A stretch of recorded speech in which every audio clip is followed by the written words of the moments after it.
We looked at interpreting endpoints of observational studies.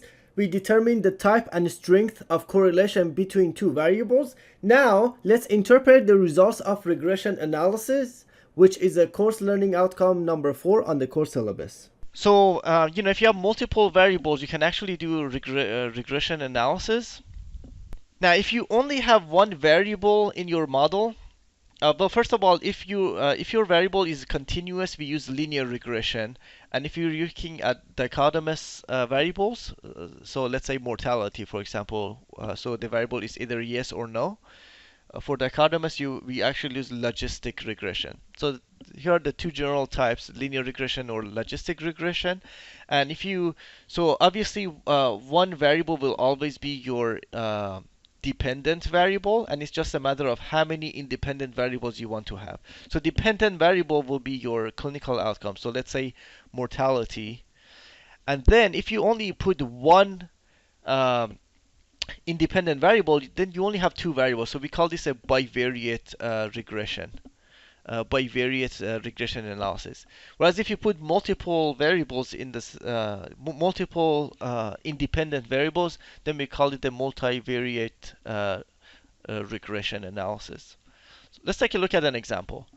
So here in this study, they were looking at basically risk factors for what's the likelihood that someone in the ICU will have bleeding in the gastrointestinal tract. So the dependent variable is bleeding. So that's the clinical outcome. They're looking at bleeding. They're interested to know how many patients, what's the likelihood that patients will have bleeding. So that's your dependent variable, and then all these risk factors are your independent variables. So they can analyze this one by one. So they say, okay, so obviously you have bleeding is one variable, and then the second variable is mechanical ventilation. So they calculate the odds ratio in a bivariate. So this is a bivariate regression.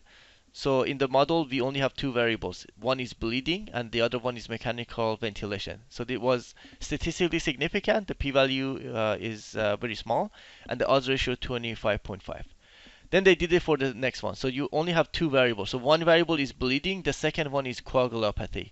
This was also statistically significant. Then they did another one for hypotension. So people who had hypotension, that's one variable. The other variable is bleeding.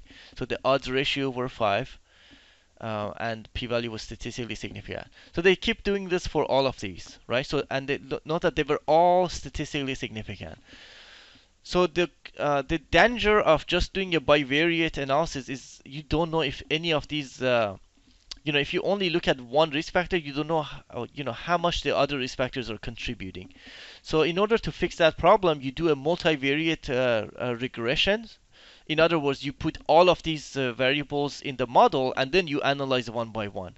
So if you have all of the variables in your model, and then you say, okay, so in a multivariate regression analysis, mechanical ventilation gave me a p-value that was statistically significant, and the odds ratio was 15.6. Now that's important because we also accounted for all the other variables, and still mechanical ventilation had increased odds of bleeding, which was significant. They also did this with coagulopathy. So in a multivariate regression analysis where it included all of the variables, coagulopathy ended up with a statistically significant odds ratio of 4.3. Now here's where it gets interesting. For the remaining variables, none of them were statistically significant.